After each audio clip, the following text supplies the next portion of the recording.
Bueno, buenas tardes a todos. Con esta reunión que hoy iniciamos, conformamos un ciclo sobre el pensamiento de Ortega y Gasset, que como todos los años hay siempre un espacio de actividad orteguiana abierta y bueno, y Enrique generosamente ha propuesto este tema sobre el pensamiento político de Ortega, que lo escucharemos a lo largo de 3 reuniones y después continuaremos con la última reunión que estará a cargo de Roberto Ara sobre Ortega y la Argentina. Bueno, Enrique, como ustedes todos saben, es un especialista en pensamiento político, conoce muy bien la obra de Ortega, con la cual se doctoró en la Universidad Católica Argentina. Actualmente dirige el doctorado en Ciencia Política de la Universidad Católica y forma parte del Consejo de Administración de la Fundación Ortega y Gasset.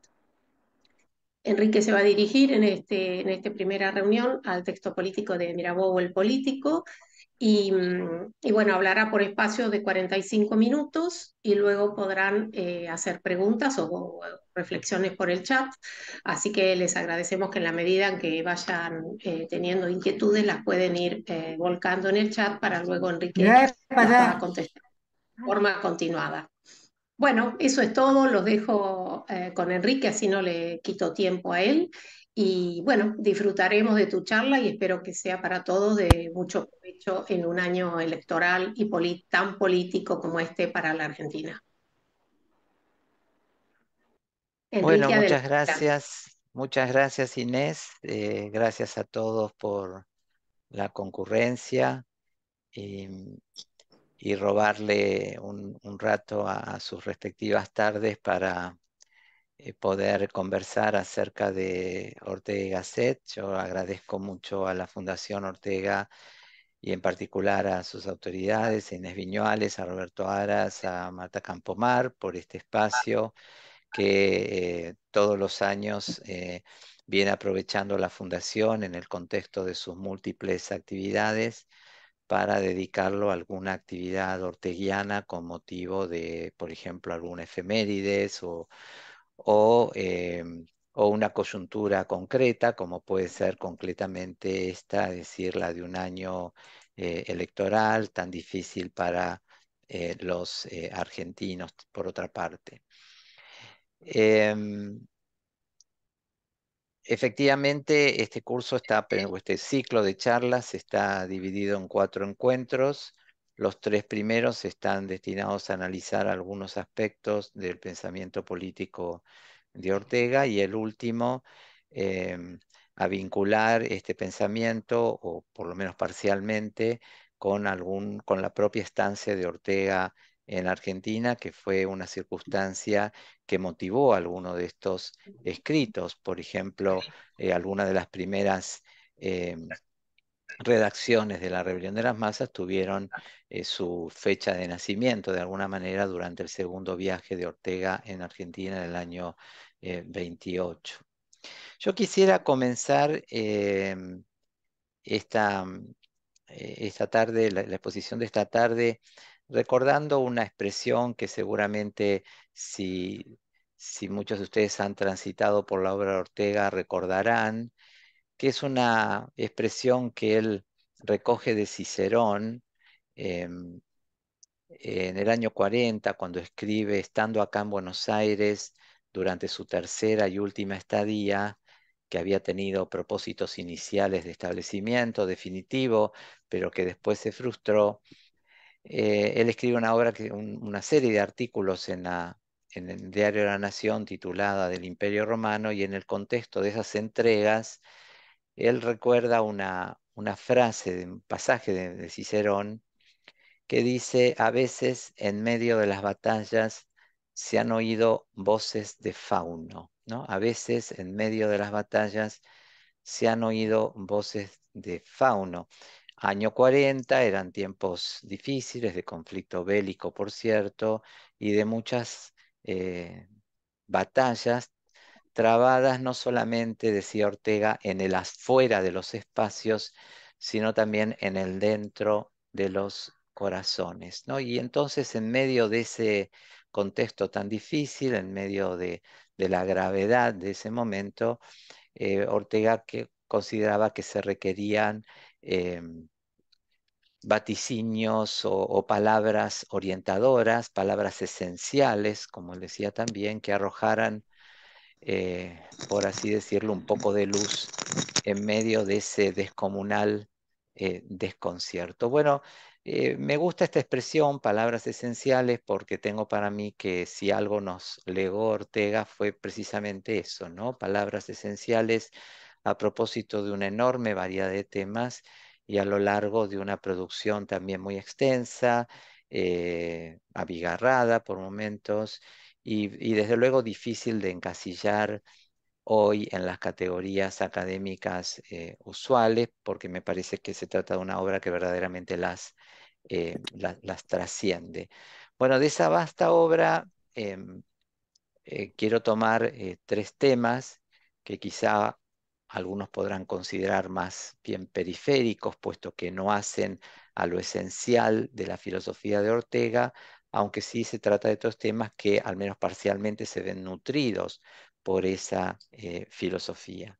En primer lugar, su lectura de la política o de algunos aspectos de la política que vamos a analizar particularmente teniendo en cuenta un texto del año 1927 que se llama Mirabeau el político, un texto ampliamente conocido.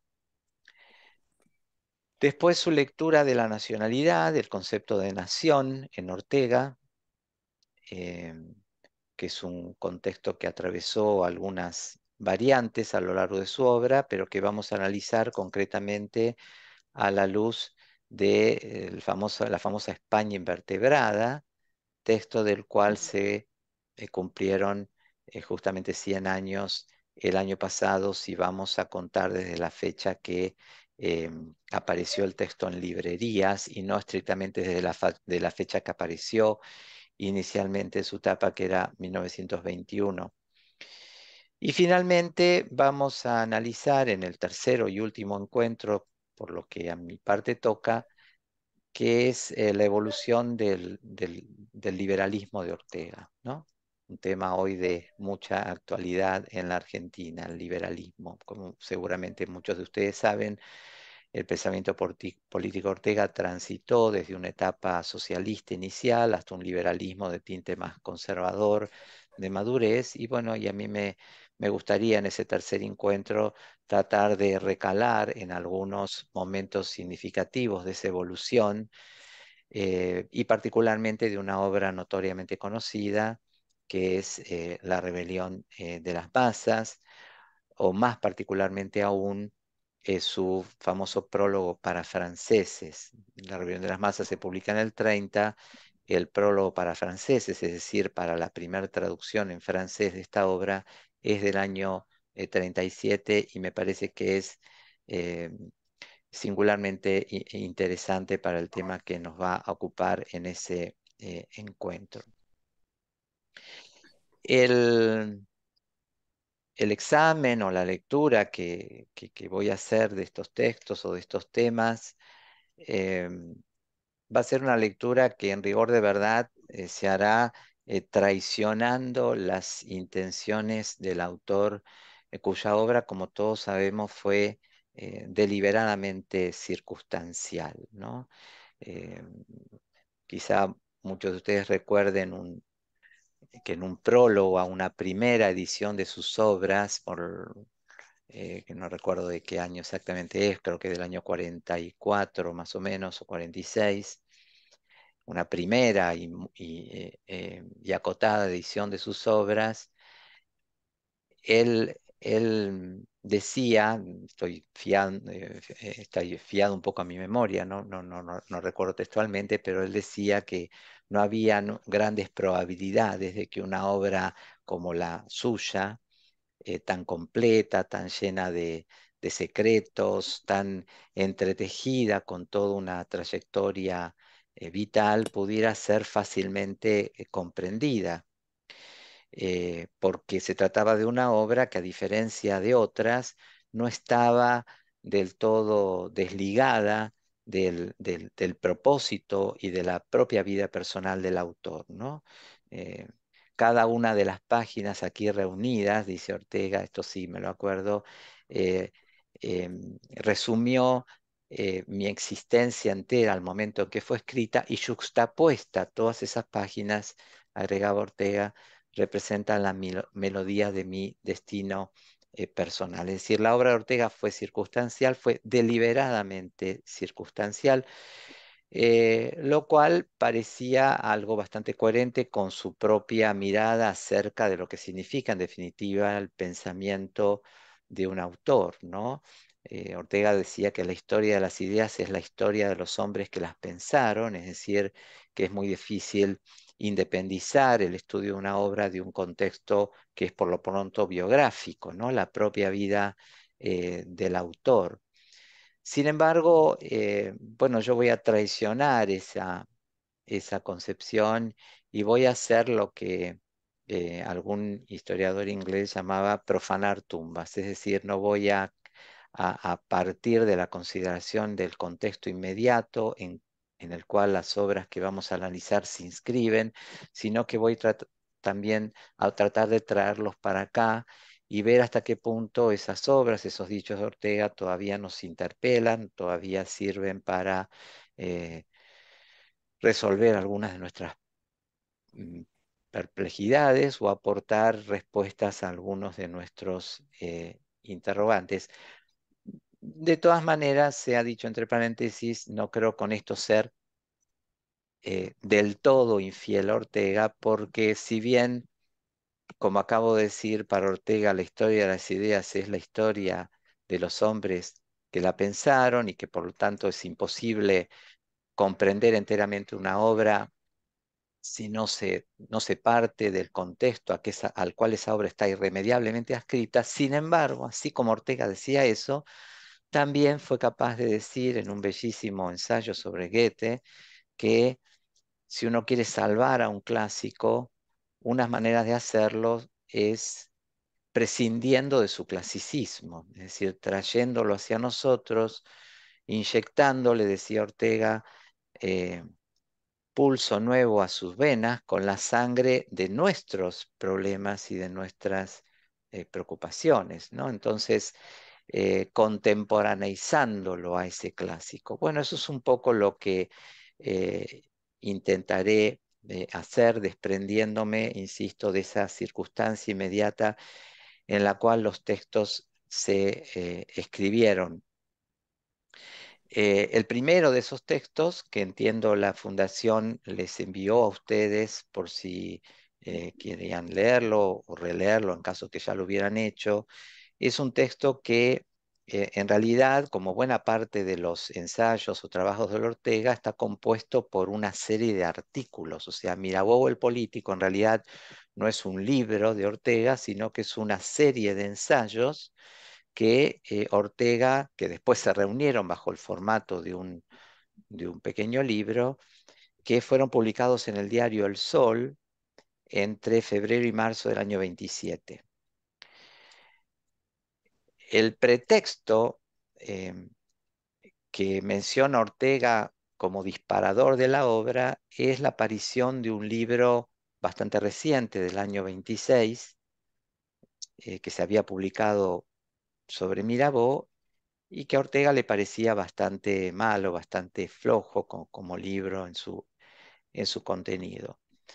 Pero la trama central del texto obviamente no tiene que ver con la crítica a ese libro previamente aparecido, sino con una consideración en torno a la figura de este gran tribuno francés, gran protagonista de la Revolución Francesa, llamado Mirabeau, que se murió tempranamente, tuberculoso, en enero del 91, pero que de haber sobrevivido quizá hubiera cambiado los destinos de la propia Revolución Francesa, ¿no? Eh, Recuerdo una vez leyendo un trabajo de Natalio Botana y citando Botana unos textos de Vicente Fidel López. En el contexto de esas citas había una de Vicente Fidel López que decía algo más o menos como esto: ¿qué hubiera sido de la Revolución de Mayo si no se hubiera muerto Moreno? ¿Qué hubiera sido la Revolución Francesa si no se hubiera muerto Mirabeau? Bueno, no lo sabemos, sería un contrafáctico ponerse a resolver ese interrogante, pero lo cierto es que quizá de no haberse muerto, Mirabeau hubiera preservado a Francia, por lo menos del terror revolucionario, ¿no? Eh, para que se ubiquen en el contexto, em, la figura de Mirabeau cobra pleno protagonismo en el contexto de la apertura de los Estados Generales en el año 89, en mayo, si no recuerdo mal. Las posiciones en ese contexto eran encontradas, pero la más predominante, como todos sabemos, era la posición que proponía una ruptura fuerte y clara con el orden establecido, ¿no? Eh, Ahí hay un protagonista muy célebre que se llamó Emmanuel Sieyès, que es considerado una suerte de llave de la Revolución Francesa, una cabeza hiperracionalista, muy desconfiada de los aportes que la experiencia histórica podían ofrecer al entendimiento de la política, ¿no? No nos desanimemos al no ver en la historia nada que nos convenga, decía Sieyès, porque la historia, porque la política debía ser considerada una ciencia puramente prescriptiva, instalada en el plano del deber ser, ¿no? Si un filósofo no está en la meta, no sabe dónde está, decía Sieyès, ¿no? El papel del intelectual que mira la política no es negociar con la realidad, poner en diálogo su razón con los límites que le impone la realidad, autorrestringirse, sino más bien hacer volar su imaginación con la pretensión, ciertamente ingenua y muy peligrosa en materia política, de que en definitiva la realidad a la que ese intelectual considera suficientemente maleable se pudiera acomodar a esos designios, ¿no? Bueno, como en todos los órdenes de la vida, la realidad siempre se venga y bueno, eso es lo que en definitiva pasó, ¿no? Entonces, ese espíritu de ruptura revolucionario, manifiesto en tantas expresiones de esa revolución, terminó como terminó. Em, con el terror, la dictadura jacobina, un periodo de transición que fue el directorio y lo más paradójico de todo, después la instauración del imperio pretendiendo poner cierre a una revolución que había querido ser republicana, ¿no? Bueno, em, ya que cito a Sieyès, por ejemplo, hay una definición que él ofrece del término nación, cuando dice que la nación es un cuerpo de asociados, ¿no? Que viven bajo una ley común y están representados por una misma legislatura. Fíjense la palabra ahí clave, la palabra asociados, ¿no? Es una palabra que nos desarraiga, ¿no? Porque nosotros podemos asociarnos sin tener ningún vínculo previo o ninguna ascripción definitiva, ¿no? Nos definimos más por nuestra humanidad que por nuestro lugar de nacimiento, nuestra procedencia histórica. Bueno, ¿por qué menciono esto? Porque justamente Mirabeau había ofrecido una alternativa a esa ruptura. Y esa alternativa es la que rescata Ortega. Em, ¿Cuál era esa alternativa? Bueno, la solución inglesa, la monarquía constitucional. Preservar parte del pasado, porque Francia era históricamente monárquica, pero aunar ese pasado con las demandas del presente, los reclamos del presente, las libertades del presente. No quiero demorarme en citas, pero al menos permítanme hacerles una de Mirabeau que me parece particularmente ilustrativa para este tema. Ortega dice: la política de Mirabeau, como toda auténtica política, postula la unidad de los contrarios. Hace falta a la vez un impulso y un freno, una fuerza de aceleración, de cambio social y una fuerza de contención que impida la vertiginosidad. O sea, en ese contexto, de un lado estaba el empuje de la nueva burguesía, el tercer estado, ese credo racionalista, pero por el otro lado estaba la autoridad del rey, el pasado de Francia simbolizado en esa autoridad, y entonces Mirabeau consideraba imperativo eh, conservar parte de ese pasado para salvar la subitaneidad del tránsito. Permítame añadir esta cita, la propia cita de Mirabeau, ¿no? Eh, que es muy interesante. Ortega saca esa fórmula de la subitaneidad del tránsito de un discurso que Mirabeau pronuncia en la asamblea cuando dice: no somos salvajes venidos de las orillas del Orinoco para formar una sociedad, somos una nación vieja, muy vieja para nuestra época. Tenemos un gobierno preexistente, un rey preexistente, prejuicios preexistentes. Por tanto, es necesario acomodar todas esas cosas a la revolución y salvar la subitaneidad del tránsito, es decir, evitar que el tránsito, que el cambio sea súbito, que sea brusco, ¿no? Lo cual suponía una postura de índole más reformista, si se quiere, que estrictamente revolucionaria o de disrupción profunda. Esa expresión, salvar la subitaneidad del tránsito, dice Ortega, es una expresión que resume todo el método de la gran política, diferenciándola de la magia, ¿no? En vez de destruir, ¿m?, y empezar de cero, ¿no?, poner en diálogo el pasado y el presente, ¿no? O para decirlo en términos de un pensador muy famoso inglés de la época, reunir en la mirada del estadista una cierta predisposición a conservar y con una cierta habilidad para mejorar, ¿no? O sea, esto supone una postura que no es remisa al cambio, pero que considera, de nuevo, sin ser del todo remisa o reacia al cambio, que los cambios en política, para no estrellarse, deben producirse dentro de un cauce labrado con anterioridad, ¿no? Un cambio más evolutivo, gradual. ¿M?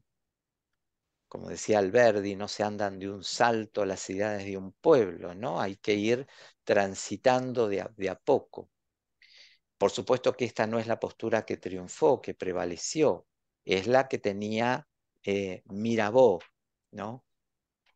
Y, y justamente comentando ese discurso de Mirabeau y esa famosa coletilla, ¿no? Hay que salvar la subitaneidad del tránsito, evitar que el tránsito sea súbito. Ortega agrega: el revolucionario es lo inverso del político, porque al actuar obtiene lo contrario de lo que se propone. Toda revolución, inexorablemente, sea roja o sea blanca, provoca una contrarrevolución. El político es el que se anticipa a ese resultado y hace a la vez por sí mismo la revolución y la contrarrevolución, ¿no? Bueno, eso es lo que él identifica en Mirabeau, ¿no? Un hombre que eh, quería la revolución, pero quería poner a la cabeza de ella al rey o hacer revolucionaria la monarquía y monárquica la revolución, ¿no? Porque de ese modo se podía eh, salvar a Francia del naufragio o de lo que va a ser eh, el terror revolucionario, ¿no? Bueno, esto no ocurrió. De nuevo, ¿qué hubiera sido del destino de la revolución si no se hubiera muerto Mirabeau? No lo sabemos. Lo cierto es que a partir eh, de del fracaso de ese proyecto, lo que se inició en Francia, como todos sabemos, fue una, una larga historia de legitimidades frustradas, a la que fue muy difícil ponerle cierre, y que algunos autores posteriormente en el 19 intentaron poner cierre apelando a la solución inglesa, es decir, la monarquía constitucional, que ya había sido entrevista como solución por Mirabeau. Bueno, este es un primer elemento que me parece muy interesante, la idea de que toda política supone unidad de contrarios, ¿no? Supone coexistencia que son de principios que son diferentes, ¿no? Y no la imposición de un solo principio, y menos aún de un solo principio sacado de la cabeza, confiándose absolutamente en la razón y sin tener en cuenta eh, la realidad, sin tener en cuenta las consecuencias de la decisión, ¿no? Por lo menos para mí, y creo que Ortega supongo que no estaría en desacuerdo con eso, es, es una mala política, aquella política que no es capaz de prever las consecuencias de las decisiones. Este punto tiene que ver con otro aspecto del ensayo sobre el Mirabeau bastante interesante. Por supuesto que no quiero entrar en los detalles de la vida personal de Mirabeau, que, bueno, esa es la parte que me parece menos relevante del ensayo. Ortega le dedica varios párrafos a analizar una vida bastante lujuriosa, los aspectos menos eh, ponderables de su vida. Mirabeau es un hombre que fue muy discutido por su propia trayectoria, incluso política, era un hombre que vivía preso por adulterio, por deudas, que, a quien no se quiso hacer ingresar en el panteón de grandes hombres después de muerto por su famosa venalidad.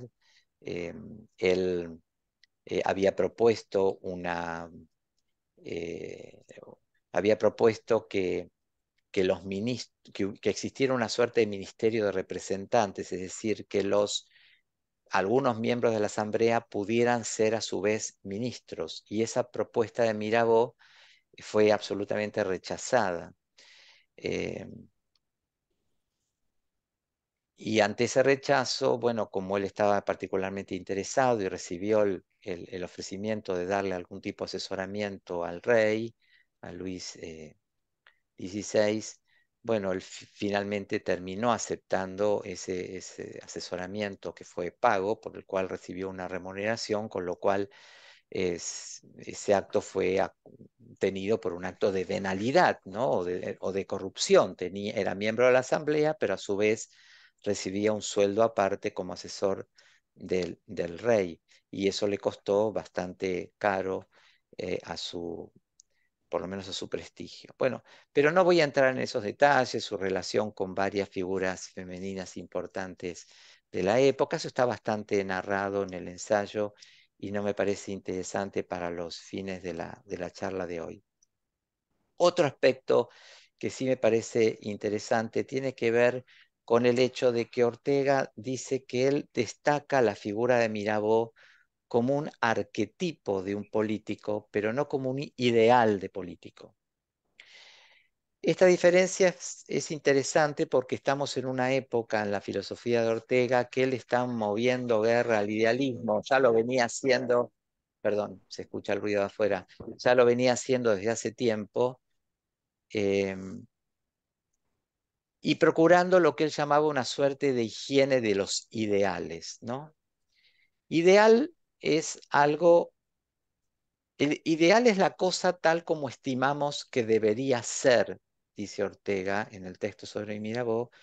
En cambio, el arquetipo es la cosa según su ineluctable realidad, ¿no? Él venía postulando, digo, esta suerte de higiene de los ideales, una lógica del deseo, en medio de esa prédica contra el idealismo y contra la pretensión o la propensión a construir ideales a los cuales las cosas deberían necesariamente ajustarse, ¿no? Él creía que en todo caso si había que transformar la realidad según nuestras ideas, nuestras ideas, había que pensarlas en vista de la realidad. O sea, los ideales no tenían que ser extraídos subjetivamente de la cabeza, sino objetivamente de las cosas, ¿no? Tratando de encontrar en toda cosa concreta eh, el perfil ideal de su perfección, ¿no? Pero partiendo de esa cosa concreta y no un ideal que nosotros tenemos en la cabeza y que procuramos imponer a la realidad para que esa realidad se acomode a ese ideal prefigurado, ¿no?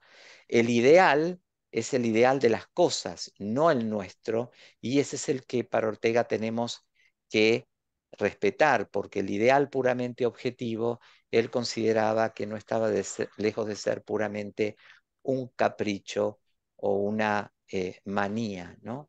Entonces, parte de, de- del crédito que se lleva para Ortega Mirabeau es esa suerte de realismo, ¿no? De que su propuesta política no fuera una propuesta sacada puramente de la cabeza, fiada puramente a una razón imaginativa, sino más bien un ideal sacado de la propia realidad y aunque tomar en cuenta los límites que la realidad impone, ¿no? La Revolución Francesa fue una gesta que se inscribe dentro de una lógica muy racionalista en materia política, ¿no? Y muy propia de la época y de ese siglo francés. El siglo XVIII francés fue una suerte de ascenso a la universalidad, ¿no? La búsqueda de valores universales. eh, Piensen en el propio título del documento de la Asamblea, ¿no? Declaración Universal de los Derechos del Hombre y del ciudadano, frente a ese ascenso, esa búsqueda de la universalidad, que en un personaje como Sieyès, por ejemplo, se manifestó en su deseo de poder pensar constituciones, leyes que pudieran ser fácilmente exportables, aplicables aquí o allá con independencia de las condiciones de tiempo y lugar, frente a esa lógica reacciona toda la tradición contrarrevolucionaria, ¿no? Que en vez de convertir a la razón en un verdadero absoluto, convierte a la historia en un verdadero absoluto, quitándole espacio a la razón para incidir sobre esa realidad. Bueno, lo que encuentra Ortega Mirabeau es esa capacidad de reunir esas dos miradas. Una mirada que en parte reserva espacio a la razón para pensar, pero que a su vez toma en cuenta los límites que impone la realidad, las condiciones que impone la historia, para impedir que desde un plan sacado subjetivamente de la cabeza podamos cambiar nuestra realidad a nuestro antojo, ¿no? Bueno, esto es muy de Ortega, se comprende que a Ortega le gustara este tipo de cabeza. Eh, Ahora no tengo espacio como para hacer mucho lugar a otros escritos de Ortega, pero me acuerdo para ilustrar esto de una metáfora de la que se sirve Ortega, creo que es en el texto, si no me equivoco, una interpretación de la historia universal, ahora no estoy del todo seguro. Ortega dice que con una metáfora bastante bonita desde su factura literaria, dice ahí que los peñones que nos amenizan la travesía cuando vamos en un barco, por ejemplo, no, no flotan sueltos en el mar, sino que son la visible emergencia, lo que se ve, la parte visible de una montaña abisal que está debajo, ¿no? Bueno, y añade a esa metáfora, dice, bueno, es pues una cosa así las instituciones, ¿no? O sea, si yo quiero entender las instituciones de un país, tengo que contar una historia, tengo que cavar más hondo en la explicación, no quedarme meramente en la superficie y explicar esa institución desde su propio origen histórico, ¿no? Esto hace que Esto pone freno a cualquier intento que Ortega rechazaba de plano, de que las instituciones pudieran ser copiadas servilmente de un lugar a otro, ¿no? Sin tomar en cuenta, de nuevo, esos límites que impone la realidad. Y hay muchos textos de Ortega donde, incluso textos cuyo título, mm, en principio, nos mueven a creer que nada tienen que ver con este tema, como Misión de la Universidad. Es muy recurrente esta postura donde Ortega insiste en la necesidad de que la razón dialogue con la historia, ¿no? Eh, y con la propia circunstancia y que tenga en cuenta los límites que esa circunstancia impone. Por eso, insisto, no es raro que una figura de, como Mirabeau, o el tipo de estadista que supone Mirabeau y esta pretensión de unir contrarios y asumir una postura más evolucionista que estrictamente revolucionaria, le llamara la atención. Claro. Otro tema, ya tengo poco tiempo, tengo que dar lugar a las preguntas. Otro tema que me parece muy importante en el texto es la contraposición que hace Ortega entre la figura del intelectual y del político. Quizá por razones de tiempo, estoy viendo el reloj, es el último tema al cual podemos hacer lugar y después podemos extendernos con otros puntos a lo mejor durante el diálogo. Em, Habrán visto que Ortega hace una apreciación muy fuerte acerca de, en Mirabeau el político, acerca de que el político y el intelectual son como dos vocaciones muy diferentes, ¿no? Eh, una cosa es hacer política, otra cosa es hacer definiciones, ¿no? O se viene al mundo para hacer política o se viene al mundo para hacer definiciones. Esto en principio nos estaría diciendo que eh, es muy difícil pedirle a un político dotes de intelectual. Sin embargo, eh, si leyeron el texto, habrán podido ver cómo después Ortega matiza esta afirmación diciendo que en última instancia todo gran político tiene que tener alguna dote para la contemplación que se manifiesta por lo pronto en su intuición histórica. O sea, aparte de otras dotes que él atribuye al gran político, por ejemplo, la magnanimidad, digamos, habría espacio para una dote de índole intelectual que tiene que ver con lo que Ortega llama la intuición histórica. Bueno, este tema me parece particularmente interesante porque por alguno de los referencias que desliza ahí en el contexto de estos párrafos Ortega, eh, estamos tocando un problema que es muy presente en la obra de Ortega, como es el problema del compromiso público del intelectual, ¿no?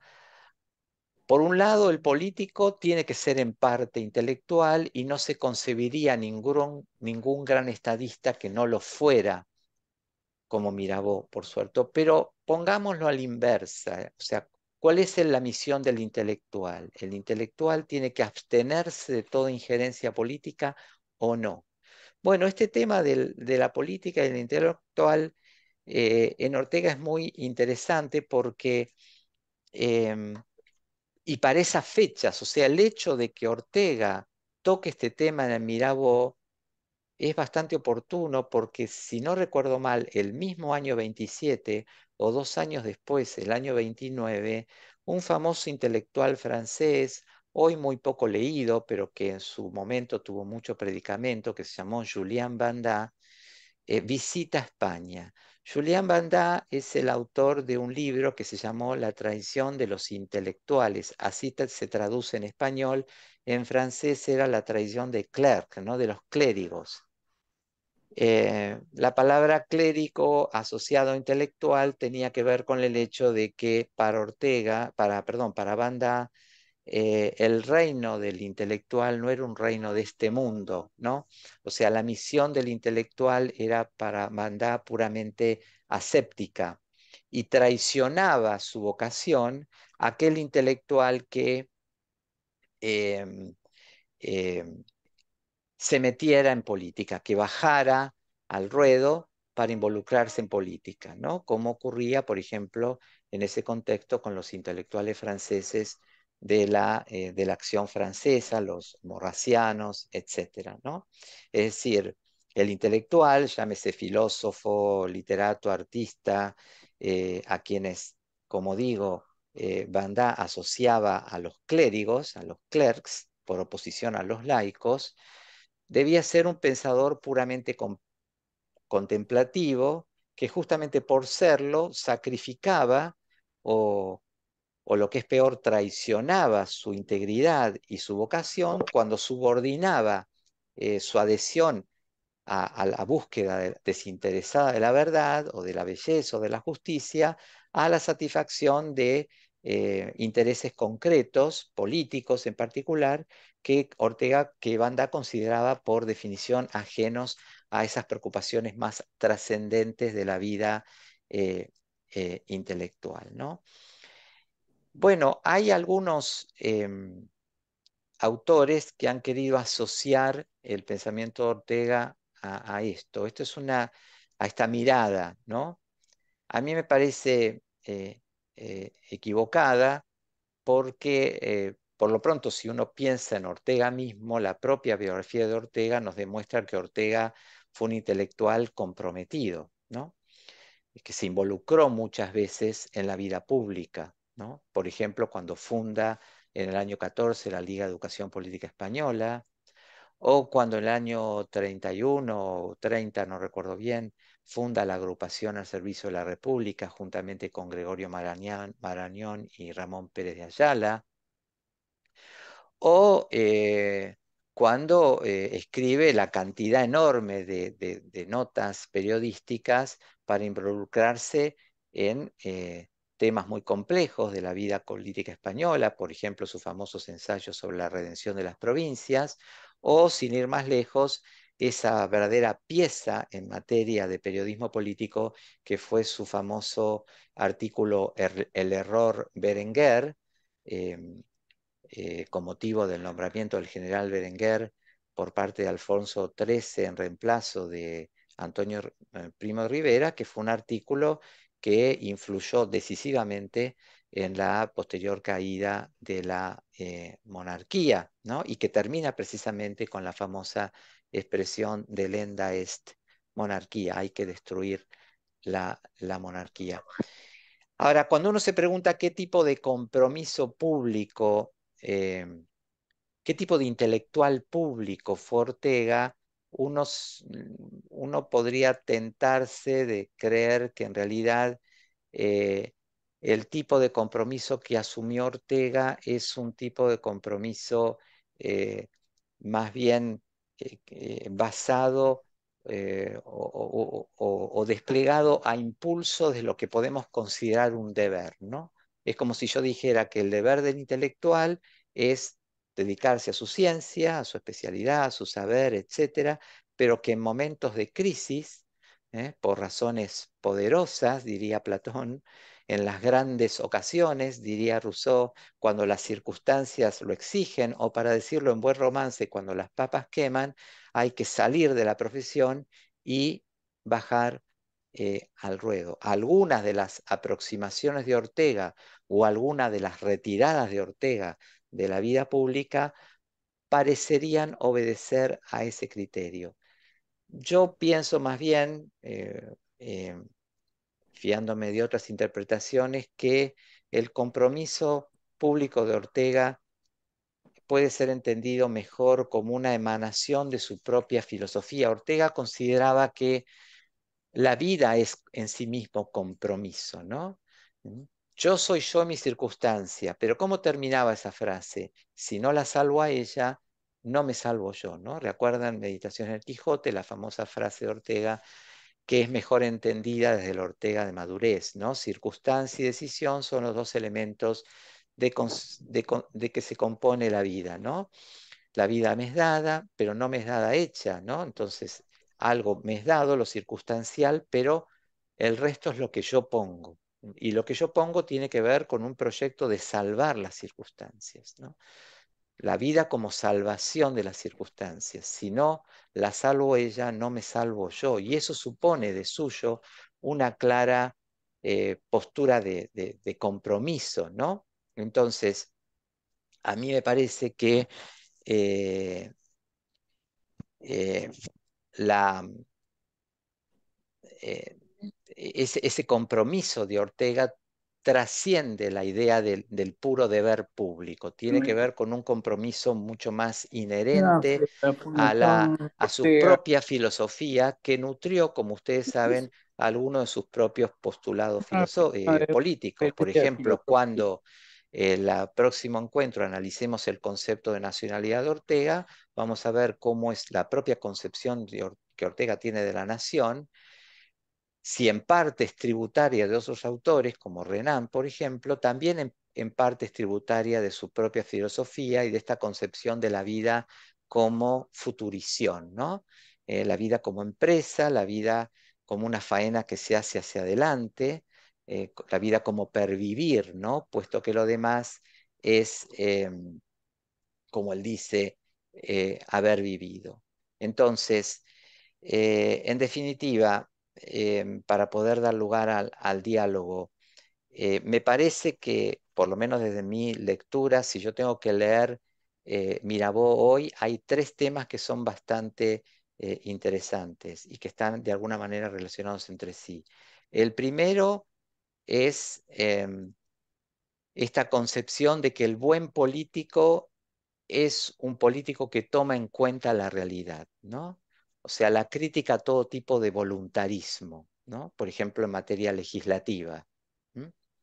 Un político que sabe autorrestringirse, que sabe medir los tiempos, que apuesta por cambios graduales, ¿no? Que, que evita la subitaneidad del tránsito. ¿M? Eso por un lado. En segundo lugar, la defensa de una manera de mirar la política que no se confía solamente en la razón y que si bien apuesta, se puede trazar nortes, ideales, puntos de orientación a los cuales dirigir sus pasos, ¿eh? Sin embargo, esos puntos de orientación no los saca subjetivamente de una razón pura, sino que los saca de la propia realidad, ¿no? A partir de una consideración de cuál sería el perfil ideal de esa propia realidad y no de una idea previa que yo tengo en la cabeza y que pretendo imponerla a la realidad. Y en tercer lugar, me parece interesante sacar de este texto esta consideración acerca de que el político tiene que ser en parte intelectual y que el intelectual, eh, si es un intelectual verdaderamente comprometido, bueno, tiene que exponerse a veces a decir cosas que estén por fuera de su disciplina, a lo mejor, pero que puedan aportar algo a la sociedad sin aislarse en una posición enteramente aséptica, ¿no? O sea, en definitiva, yo creo que no es del todo correcto decir que en Ortega la política fue el resultado de un penoso llamado del deber que lo forzaba a cumplir, digamos, apremiado por las circunstancias, un rol protagónico o ejecutivo y no un rol meramente crítico como fue el que asumió durante los años que escribió El Espectador.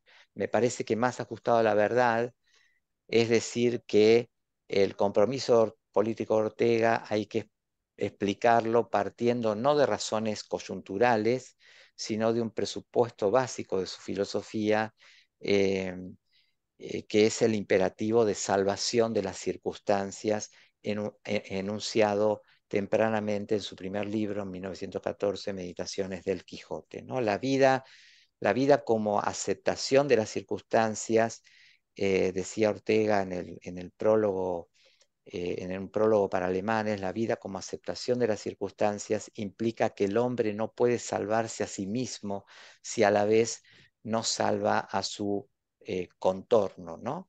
Y bueno, me parece que él fue una ilustración de esa, de esa noción, porque evidentemente a él le hubiera resultado a lo mejor más fácil asumir una vocación puramente intelectual, convertirse en un sabio y nada más, aislado en su torre de marfil, pero él comprendió muy tempranamente que su destino era muy opuesto a eso. Y ya en su propia estancia en Alemania, me parece, estando en Marburgo, se fue percatando de que eh, esa despreocupación por el contorno inmediato, esa tendencia a vivir, decía Ortega, en ninguna parte de la ciencia, eh, no era el lugar apropiado para su propio proyecto intelectual. Hay una cita que quisiera hacer, si me aguardan un segundo porque la tengo acá en la computadora, pero tengo que abrir el documento y con este cierro, em, em, que me parece que puede servir como de cierre a esta última apreciación, acá la tengo, cuando dice, a mi juicio, el ideal sería que los intelectuales no se ocupasen de política, sino que se ocupasen de sus menesteres literarios y científicos. Eh, pero ya que las circunstancias en todo el mundo y especialmente en España hacen imposible una aproximación a aquel ideal, me parece forzoso supeditar la intervención política del literato y del científico a esta norma rigurosa. El intelectual, al hacer política, tiene que hacerlo como intelectual y no dejándose en casa las virtudes y los imperativos de su oficio o su disciplina, ¿no? Bueno, me parece que por supuesto que estos son todos temas discutibles, pero me parece que el Ortega intelectual, en su propia biografía intelectual, fue muy ilustrativa de esta postura. Bueno, perdón que fui un poco desordenado a lo mejor, pero en estos pocos minutos quise por lo menos destacar estos tres elementos. Una crítica al idealismo político o al racionalismo político, una visión o una lectura de lo que Ortega considera un buen estadista y una breve aproximación al tema del compromiso público del intelectual que ocupó muchas páginas de Ortega. Si les interesa, por ejemplo, hay un texto notable sobre este tema que se llama Reforma de la Inteligencia, pero que aparece o tiene también su espacio en este eh, Prende la luz, ensayo tan interesante que es Mirabeau o el político, en el cual además, perdón, les robo un minuto más, Ortega se mete en un tema que yo prefiero evitar en realidad, salvo que ustedes quieran hacer alguna consideración, que es el de la relación entre la ética y la política. Me parece que este es el tema más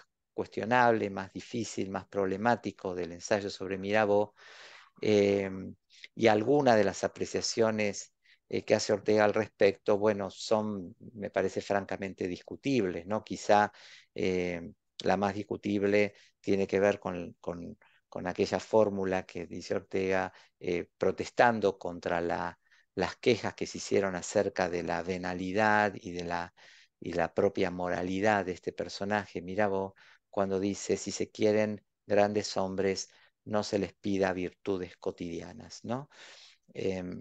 Pero bueno, esta cuestión de la moral y la política, la relación entre la ética y la política, es quizá el tema más problemático del texto y nos meteríamos en otras honduras si pretendemos tratarlo en este espacio. Bueno, les agradezco y perdonen que me excedí con el tiempo, pero por supuesto podemos ahora abrir el diálogo a las preguntas, las intervenciones que quieran hacer.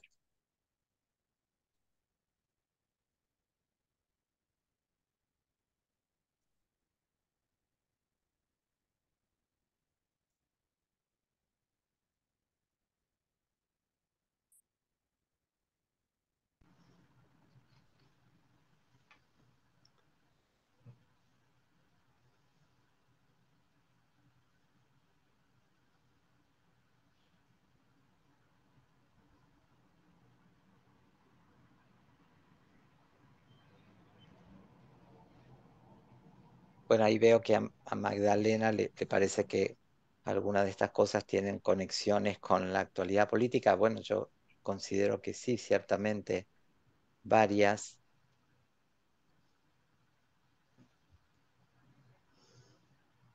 sobre todo en tiempos de transición, ¿no? Alejandro, acá veo tu mano levantada, ¿no? Sí, sí, sí es posible. Iba a escribir, pero quizás iba a ser un poquito largo para escribirlo. Sí, sí, porque hay que No, esperarse. obviamente en Argentina, para todos los que no son de Argentina, saben que estamos frente a unas elecciones bastante cruciales y bastante particulares. Y yo quería rescatar algo que dijiste, ¿no? De que la mala política es la que no prevé las consecuencias, ¿no? Cosa que en este momento en Argentina a muchos nos genera preocupación en ese sentido, ¿no? Quizás porque por el estado de insatisfacción, de bronca acumulada y de decadencia y de fracasos que hemos tenido lamentablemente en la democracia argentina, hay un enorme sector de la población que hoy tiene que escuchar ideas quizás muy racionales, con poco pie en la realidad, y que nadie está previendo las consecuencias, por lo menos de ese tipo de cosas, por más que se habla, ¿no?, de la gobernabilidad y de algunas cuestiones.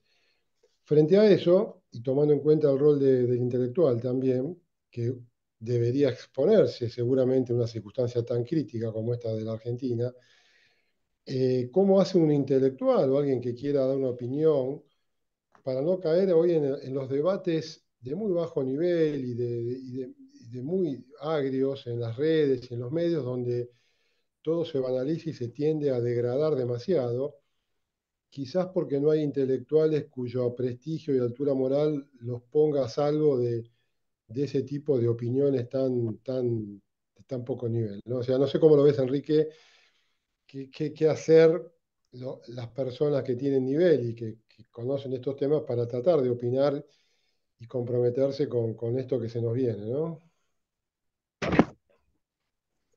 Bueno, la verdad que no sabría precisar quizá la mejor respuesta. Me hace acordar esto que rescatás de las consecuencias, em, a una frase de Aarón. Creo que la estoy citando textualmente, pero no, puede ser que me falte alguna palabra, cuando él dice que em, la política es pura nada, dice Aarón, la política es pura nada, cuando no es un esfuerzo por obrar con claridad y no verse traicionado por las consecuencias de las decisiones, ¿no? Y paralelamente me acordé también de una expresión de Botana, creo que fue con motivo de alguna efeméride relacionada con la Revolución Francesa, en una nota en La Nación, que él decía que la Revolución Francesa fue o puede ser entendida como una lección imperecedera acerca de la bondad de las decisiones humanas y la fragilidad de las consecuencias, ¿no? Eh, Porque ciertamente la Revolución Francesa fue muchas cosas, ¿no? Fue la prudencia o la moderación de Mirabeau, pero también fue la arbitrariedad de Montesquieu, fue la guillotina y fue la modélica Constitución de 1791 o la Declaración de los Derechos del Hombre, etcétera, etcétera. Bueno, em, entonces, el primer punto que haces acerca de las consecuencias me parece clave, porque yo veo y advierto mucho voluntarismo en, en nuestra política, ¿no? Muchas veces atado a, a un destino trágico de nuestra historia política, que vos conocés mil veces mejor que yo, eh, que es una historia hecha más de rupturas que de continuidades, y que es lo que algún autor ha llamado la vocación fundacional, ¿no? La errónea postura de gobierno tras gobierno de pretender empezar de cero y evitar todo tipo de política que Ortega llamaría cumulativa, ¿no? O sea, subirse sobre lo que otros hicieron en vez de pretender rehacer todo de nuevo desde un momento considerado cero fundacional, como si nada, nada absolutamente bueno se hubiera podido hacer con anterioridad. Y con respecto al papel del intelectual, bueno, a mí me parece que este es un momento ciertamente de hacer valer el compromiso, de hacerse oír, pero sin caer me parece, en el juego del insulto, el desprecio, etcétera, ¿no? Nuestra cultura política es una cultura muy atada al culto a la personalidad, muy líder dependiente, pero también una cultura política muy embebida del desprecio al adversario, ¿no? Muy poco propensa a aceptar el disenso, el diálogo, etcétera. Entonces, me parece que un aporte intelectual ahora serio sería abstenerse de caer en ese juego y tratar de aportar desde una mirada más objetiva, más eh, eh, capaz de ver las cosas eh, con un poco, insisto, más tratando de aclarar las cosas, ¿no? Eh, lo cual a veces puede ser una postura impopular en la medida en que te enfrentás a lo mejor a la opinión común. Pero bueno, Ortega mismo decía que la función del intelectual muchas veces es esa, ¿no? Frente a la doxa, introducir o hacer constar en lugar de la doxa la paradoxa, ¿no? Este, y Ortega también decía en un texto, no recuerdo ahora cuál, que una manera de influir que tiene el intelectual en política es lograr que el político lo escuche, ¿no? El intelectual influye en la política cuando logra que el político lo lea o cuando logra que el, que el político lo, lo- lo escuche. Eso, para Ortega, eso era mejor que la intervención directa del intelectual en la política. ¿No? Cree que a veces cuando el intelectual se inmiscuye de lleno en la política estorba, ¿no? Pero o sea, que en vez de pedirle un acto, había que pedirle al intelectual acción, que el intelectual se convirtiera en un hombre de acción, había que pedirle al político que leyera con mayor atención al intelectual, y si el intelectual si se lograba eso, entonces el intelectual habría tenido una influencia más decisiva. Otra cosa no se me ocurre decirte, Alejandro, a lo mejor sí, pero tendría que tener más tiempo para pensarlo. En cualquier caso, me parece que no es un momento para que el intelectual calle, ¿no? Me parece que había otra mano levantada. Lo que pasa es que en mi pantalla eh, no se ven todas las caras. Yo vi una mano amarilla, pero no. A Sí, ver. Carlos, Enrique, vale. ¿Cómo estás, Carlos? Sí, perdón, no. un gusto de saludarte, Enrique, y un Igualmente. saludo a todos los presentes. Muchas gracias, qué gusto Eh, verte. igualmente para mí. Un comentario a modo de complemento de tu exposición. Yo te escucho atentamente y tengo acá a mano las fichas que construí de Ortega sobre Mirabeau el político, de hace ya casi 30 años. Y Ah, la primer cita viene a colación del complemento al que quiero reseñar. En las primeras páginas, Ortega dice: siempre he creído ver en Mirabeau una simba del tipo humano más opuesto al que yo pertenezco. Y pocas veces y pocas cosas nos conviene más que informarnos sobre nuestro contrario. es la única manera de complementarnos un poco. Y yo creo que eso pone claramente, por un lado, la inquietud de Ortega y la curiosidad por conocer cómo funciona la cabeza opuesta para, para complementar y enriquecer su propia cabeza. Claro, Y bueno, después continúa con el desarrollo, ¿no? sí. Sí, sí, es cierto, porque él insiste muchas veces en que político e intelectual son cabezas opuestas, ¿no? Por ejemplo, recordarás en la reunión de las masas que él dice que eh, la misión del intelectual es una oscura labor de minero, ¿no? Este, y como dos vocaciones muy diferentes. Sí, esa cita es muy interesante, ¿no? Pensar una personalidad opuesta eh, para a lo mejor tratar de autodefinirse mejor. La verdad es que no sé también por qué elige estrictamente a Mirabeau. Hay muchas caracterologías de lo que sería el gran hombre de Estado, ¿no?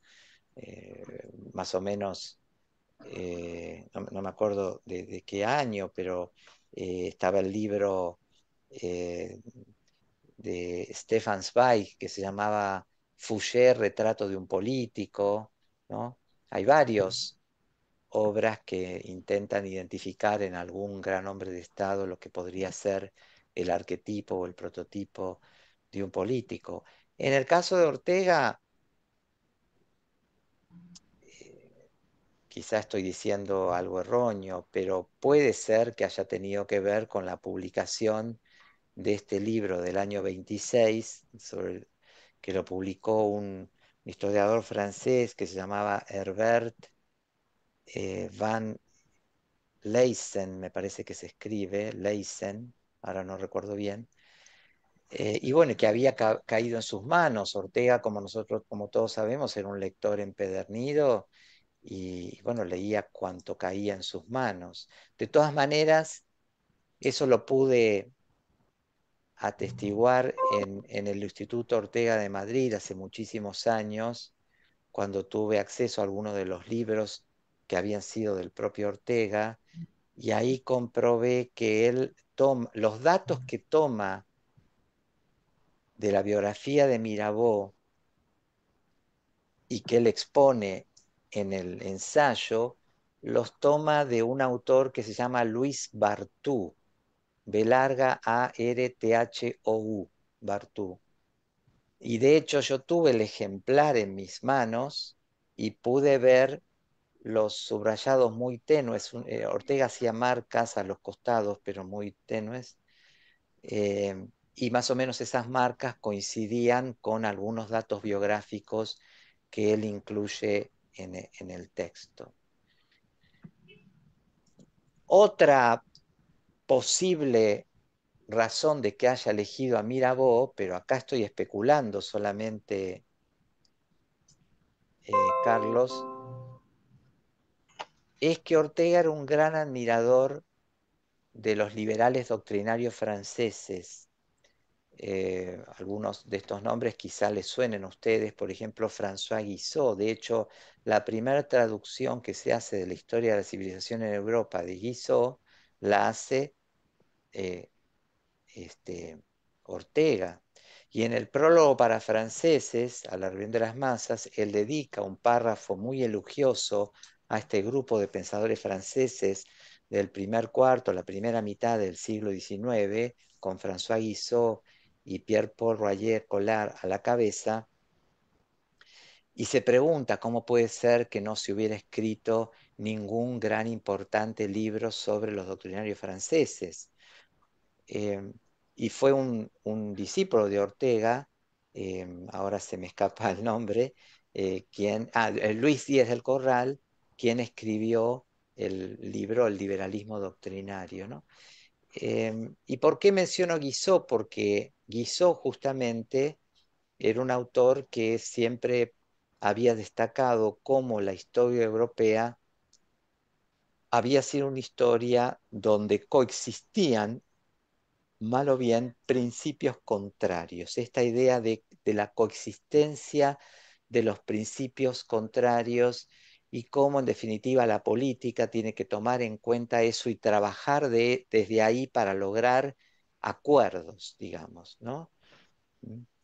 Em, eh, la búsqueda de equilibrios, ¿no? Las libertades públicas no son otra cosa que resistencias, decía Royer Collard, y Ortega le encantaba esa frase y la cita en La rebelión de las masas, ¿no? La libertad es el producto de una serie de fuerzas, de principios, de movimientos que mutuamente se resisten, ¿no? ¿eh? Y no logran imponerse necesariamente unos sobre otros y entonces permiten una cierta pluralidad. Hay libertad cuando hay una pluralidad que es producto de un equilibrio entre fuerzas, ninguna de las cuales puede imponerse decisivamente sobre la otra, ahogando la posibilidad de que esta otra se exprese. Bueno, hay expresiones del propio Guizot que, que tienen algún aire de familia. No quiero hacer ninguna comparación aventurada porque ni siquiera sé si Guizot había leído a Mirabeau, pero hay algunas expresiones que tienen un cierto aire de familia, entonces no me extrañaría que al conocer a Mirabeau y encontrar ese tipo de razonamiento le haya resultado particularmente atractivo, más allá del personaje mismo, ¿no?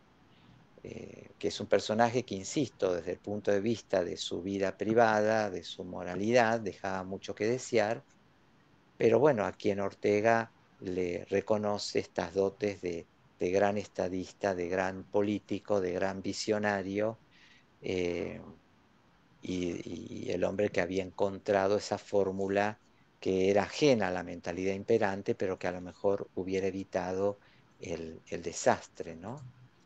Eh, Acá me preguntan si podría exponer su visión sobre la reflexión del texto respecto a un transcripto nada determinado, que todo lo que ve en forma de hacer.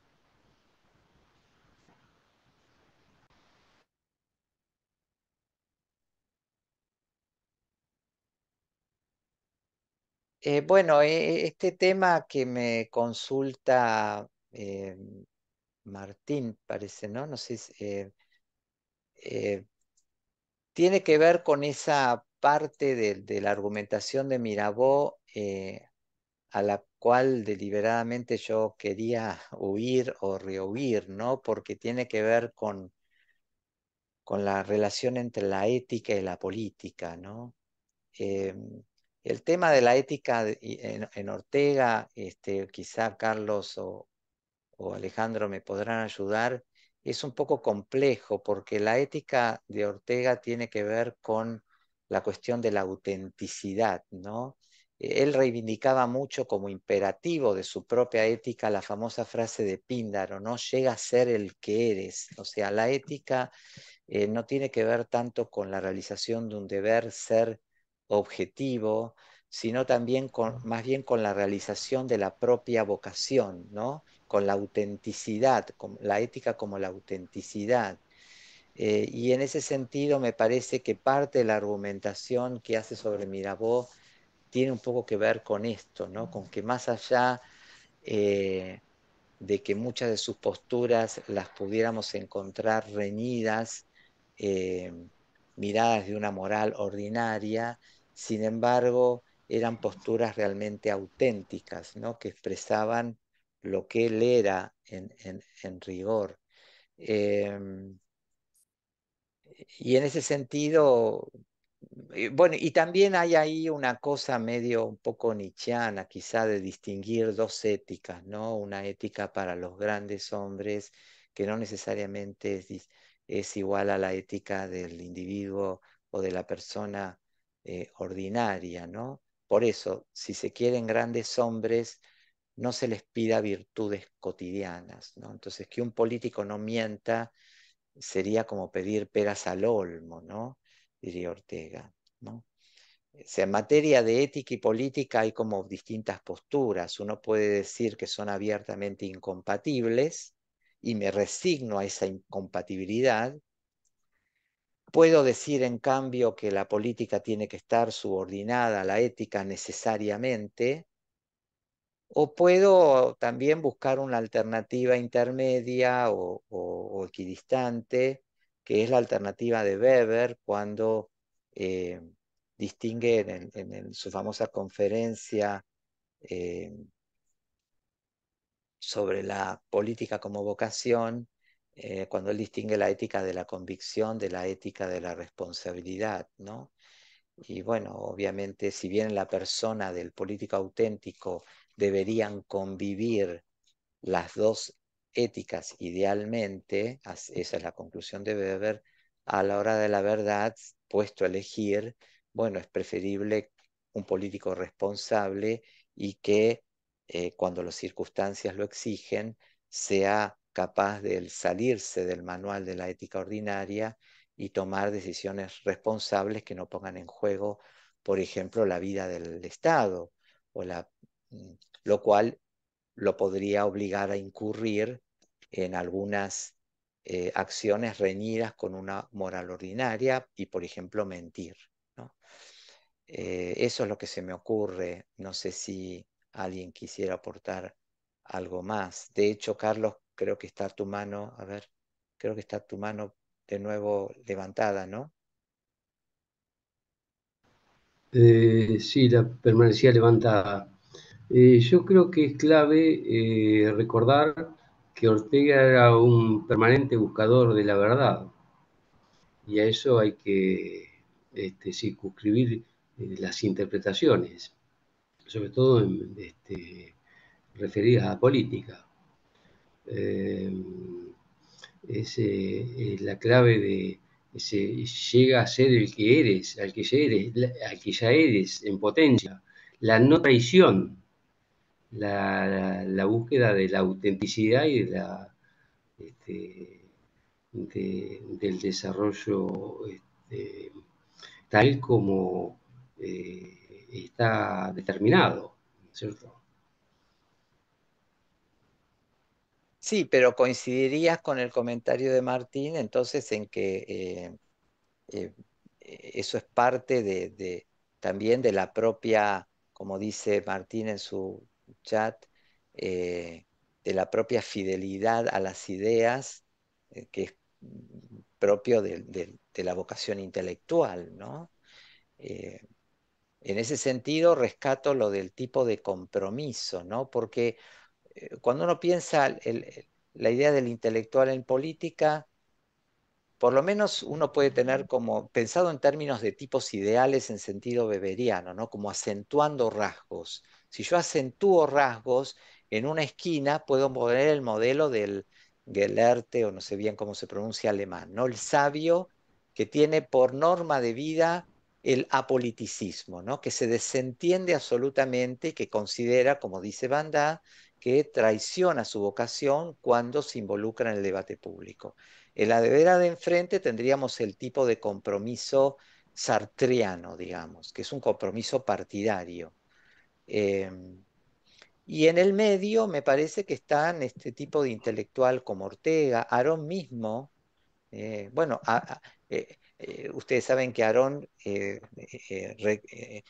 hubo una famosa entrevista televisiva que le hicieron a Arón, muy larga, dos famosos periodistas franceses, que después se recogió bajo el título de El espectador engagé, ¿no? El espectador comprometido.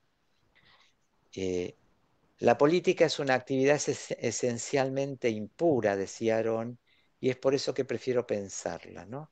Bueno, eh, entonces, por eso él no aceptó ser consejero de príncipes ni nada por el estilo. Es un compromiso que permaneció expectante, ¿no? Por eso el observador comprometido, pero un compromiso expectante. En Ortega, por ejemplo, eso me parece muy claro en las páginas del espectador, ¿no? Terminado el, el- el- el malogrado Liga de Educación Política Española, eh, habiendo abandonado su socialismo de juventud, eh, y abandonado las filas del Partido Reformista, etc. Habiendo publicado su primer libro, Meditación en el Quijote, Ortega se retira a las páginas del Espectador y ahí vemos un compromiso expectante, digamos, desde afuera. Después, en otro momento, en la década del 20, finales de la década del 20, ya es un compromiso un poco más activo que alcanza su cenit en la agrupación al servicio de la República y en la propia participación como diputado de la provincia de León de Ortega, como diputado de la agrupación al servicio de la República. Pero ese propio compromiso de Ortega después lo lleva a cuestionar la República con la famosa conferencia de rectificación de la República, el famoso no es esto, no es esto, ¿no? No era esto para lo que ellos habían venido, y el abandono de la política activa y esa retirada, ese silencio final que tanto le costó y por el cual fue tan criticado y que lo obligó a Ortega a vivir un poco el destino de toda mentalidad moderada, ¿no? Excomulgado por izquierdas y por derechas. Pero bueno, yo creo que en ese sentido Ortega es un ejemplo de lo que hoy consideraríamos un intelectual público. Y respondiendo de nuevo a la pregunta de, de- de Alejandro, yo creo que Ortega nos brinda un repertorio de ejemplos en todos sus escritos acerca de cómo un intelectual debería incidir, opinar, eh, influir sobre la realidad o sobre la propia opinión pública, ¿no? Incluso resignando parte de su propia vocación filosófica que él prefirió no plasmar en tratados filosóficos, sino en artículos periodísticos, este, que estuvieran al alcance de, de todos, partiendo de ese imperativo que él se trazó y que está clarísimamente expuesto en las Meditaciones del Quijote, según el cual la claridad es la cortesía del filósofo, ¿no? No sé si había eh, alguna otra Sí, intervención o pregunta. en lo que vos referís a la moderación política de Ortega y de alguna manera la condena de izquierda o de derechas, en la rebelión de las masas, y refiriéndose a esa complejidad de interpretación, Ortega dice, ser de izquierda es, como ser de derecha, una de las infinitas maneras que el hombre puede elegir para ser un imbécil. Ambas, en efecto, son formas de miopía moral. Yo creo que Ortega es muy consciente de la gran complejidad eh, que tiene la actividad política y la dificultad para adherir a una postura que pueda llamarse de izquierda o de derecha, porque hay elementos muy difíciles de discernir y de determinar en cada una de esas posturas. De ahí que me parece que Ortega rescata esa dificultad de poder diferenciar ese facilismo de decir derechas o izquierdas. Y nos recuerda que la realidad es muy compleja como para dividirla así en forma tajante.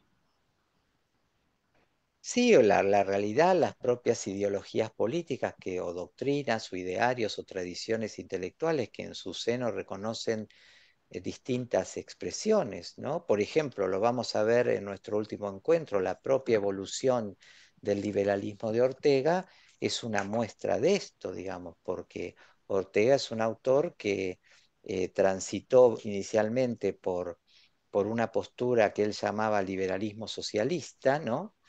Es decir, un liberalismo que no se desentendía del reconocimiento de los derechos sociales, eh, y que consideraba que el liberalismo debía abandonar sus posiciones mucho más conservadoras y abrirse a, a- a nuevos espacios y a la posibilidad incluso de que las futuras constituciones incorporaran derechos aún no reconocidos, aún no plasmados en las constituciones escritas, y esos eran en ese momento obviamente los derechos sociales. Em, Después transitó por un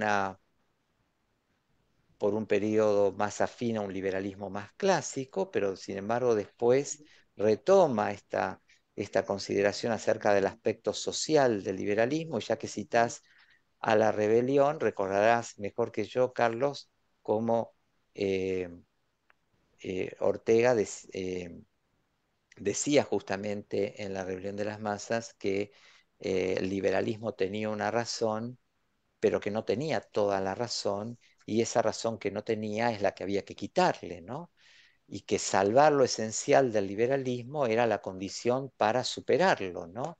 Y esa superación del liberalismo tenía que ver con una suerte de diálogo de algunas posturas liberales clásicas con posturas más afines, una posición, si se quiere, socialdemócrata en materia económica. ¿Por qué menciono esto? Bueno, porque estamos en época en que la palabra liberal, liberalismo, está muy de moda, digamos. Este, Después de muchas décadas en que en Argentina, y por razones quizá explicables, el liberalismo había perdido lo que Sartori llamaría la guerra de las palabras, ahora, sin embargo, el liberalismo entra en escena, ¿no? Pero bueno, ¿qué liberalismo? O sea, qué es el liberalismo? Yo creo que Ortega ahí tiene Claro. bastantes que decir, sobre todo que aportarnos contra cualquier tipo de visión reduccionista que pretenda que el liberalismo solamente puede ser definido desde una de sus posibles acepciones, porque la tradición liberal es una tradición muy amplia, es una familia con muchas ramas y en cuyo seno, como pasan las mejores familias, existen muchas diferencias, ¿no? Eh, entonces, Ortega yo creo que como intelectual rechazaría, si viviera entre nosotros, cualquier pretensión de arrogarse una, un monopolio interpretativo acerca de lo que el liberalismo sea, ¿no? Eh, entonces, me parece que ahí hay un punto interesante en el que Ortega tiene algo que decirnos, ¿no? Eh, Y acá Alejandro nos dice, me parece importante que Ortega dice en el texto que el genio político es quien tiene una idea clara de lo que se debe hacer desde el Estado en una nación. Eh, eh, sí, es una frase muy interesante porque hablando del liberalismo de Ortega, el liberalismo de Ortega nunca fue para nada minimalista en materia eh, del protagonismo que debía asumir el Estado. Y esto es interesante porque él se enfrentaba a una época por lo menos muy en su España, muy enferma de una enfermedad que él llamaba particularismo, ¿no?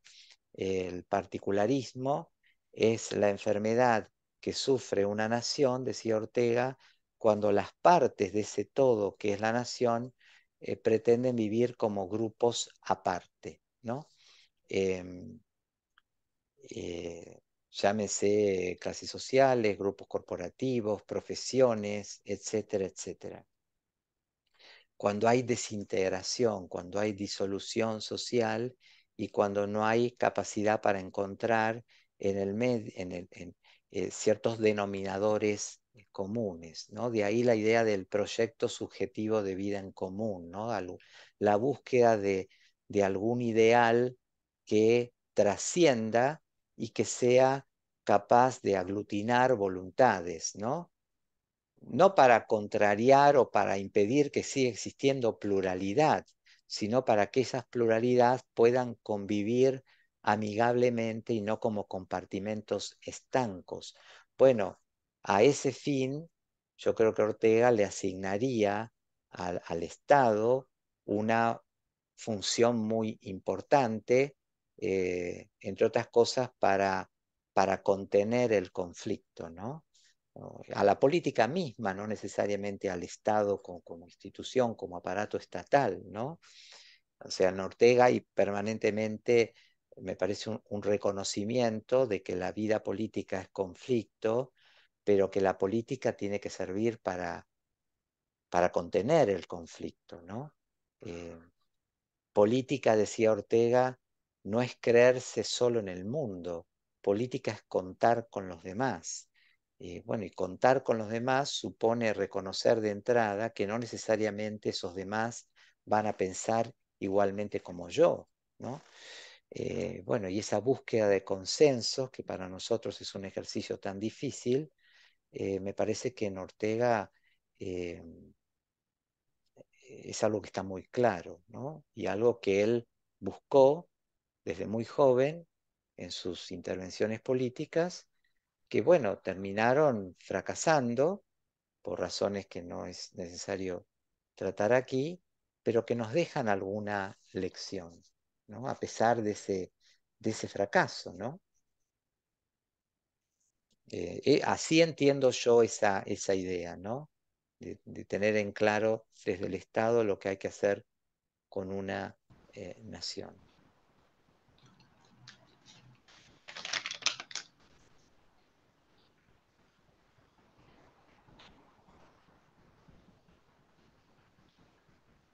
Eh, bueno, no sé si hay alguna otra eh, pregunta. Algo más, si me permiten aclarar, en todo caso,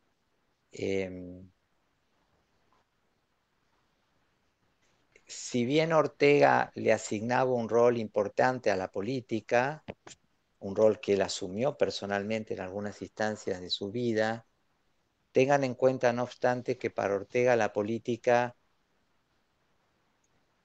era, como él decía, la superficie, la superficialidad de la historia. ¿Qué quiero decir con esto? Que él consideraba que más importante que para entender una sociedad y sus problemas, que mirar la superficie de la política, era cavar un poco más hondo y mirar la propia sociedad, ¿no? Detrás de la política en Ortega siempre está la sociedad, ¿no? Y por eso él, en un ensayo decía, si una sociedad camina hacia la muerte, no la va a detener en ese derrotero un gobierno de arcángeles, ¿no? O sea,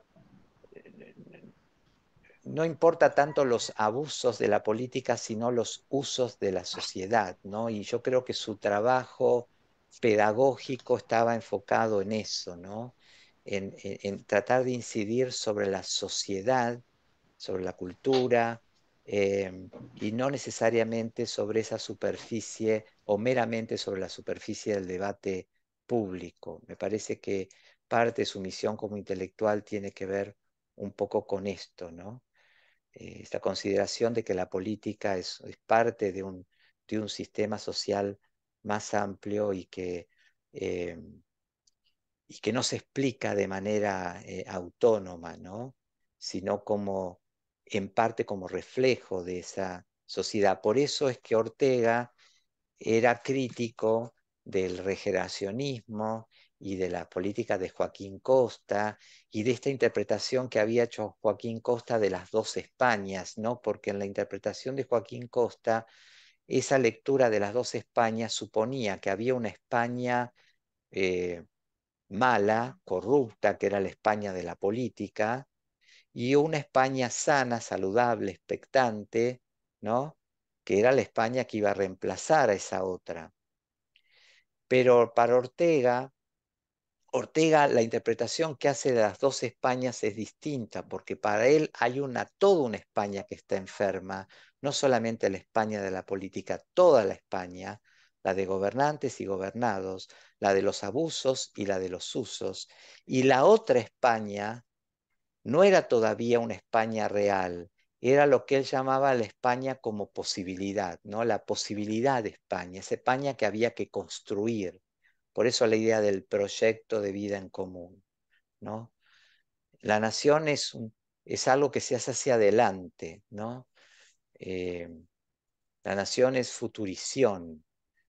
Lo vamos a ver el miércoles próximo. Él considera que la afirmación de Renan como plebiscito de la nación, como plebiscito cotidiano, es una fórmula que se queda corta, porque el plebiscito del Renan, en última instancia, lo que plebiscita es la continuación de una nación preexistente, pero no sirve para pensar una nación cuyo pasado no aporta mucho al presente o al futuro, porque el pasado es un pasado de quiebres, de grietas, de disensos, de guerras, etcétera. Entonces, eh, había que construir más eh, pensando en una posibilidad hacia el mañana y no desde la España real. Por eso la fórmula que aparentemente eh, le gustó a Magdalena, ¿no?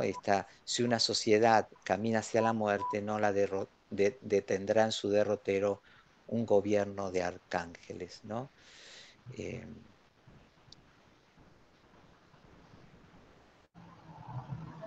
bueno, no sé si hay eh, alguna otra realidad, ¿no?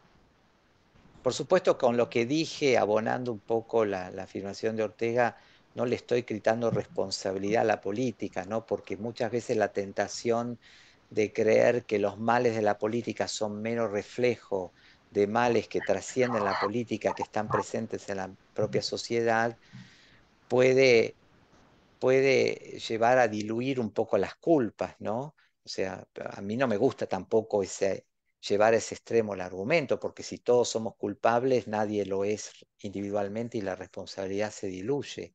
Por supuesto que hay una responsabilidad principal en una mala gestión política eh, y en eh, que se visibiliza en ese claro divorcio que hoy existe entre la sociedad y la política y en la famosa crisis de la representación, que es algo que se vive en muchos contextos. Eh, pero, no obstante, yo creo que no es mala práctica a la hora de explicar los éxitos o los fracasos colectivos, cavar un poquito más hondo y no quedarse solo en en la, en la política, ¿no? Sino tratar de buscar también eh, eh, en el temperamento, en las costumbres, en la historia, eh, algunas explicaciones de nuestro presente, ¿no? Eh, yo creo que Ortega además coincidiría en que o le gustaría definir la política como el arte de gestionar las discrepancias, ¿no? Y eso supone el reconocimiento de que la política supone disenso, supone eh, y búsqueda de consensos, lo cual no supone unanimidad, por supuesto. Eh, la política es un arte de hacer conciliar soluciones que necesariamente van a ser parciales. No es un arte, por tanto, que se nutre de imposición, sino de buena disposición al diálogo y a las concesiones recíprocas, ¿no? Y yo creo que nuestro país es muy poco afecto a eso, ¿no? A las concesiones recíprocas, a la capacidad que deberían tener todos los políticos de moderar sus expectativas y no tratar de imponer sus ideas este, con la pretensión con cierta pretensión de unanimidad que a veces se esconde detrás o debajo de algunos llamados a la unidad nacional. Bueno, muchos textos de Ortega en los que ahora no tenemos tiempo de ahondar, creo que nos dan letra para esto y nos permiten sacar de ahí frases, citas, argumentos que tienen bastante eh, actualidad o que son pertinentes, nos sirven para pensar el presente.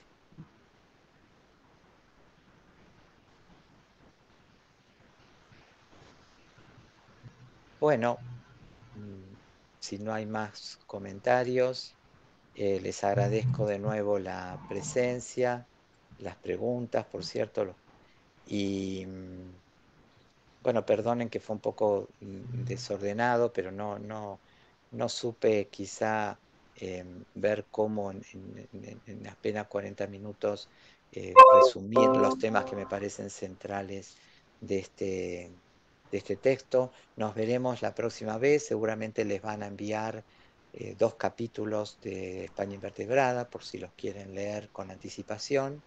No me voy a centrar solo en España Invertebrada, pero ese texto va a servir de disparador como para conocer qué es lo que pensaba Ortega acerca del concepto de nación, nacionalidad, etc. Nos vemos el próximo miércoles. Bueno, Muchísimas gracias nuevamente. Gracias, hasta luego. Hasta luego. gracias a vos, Enrique. Hasta la próxima, gracias. Hasta la próxima, gracias. Muchas gracias, Enrique. Nos vemos. Hasta luego, gracias.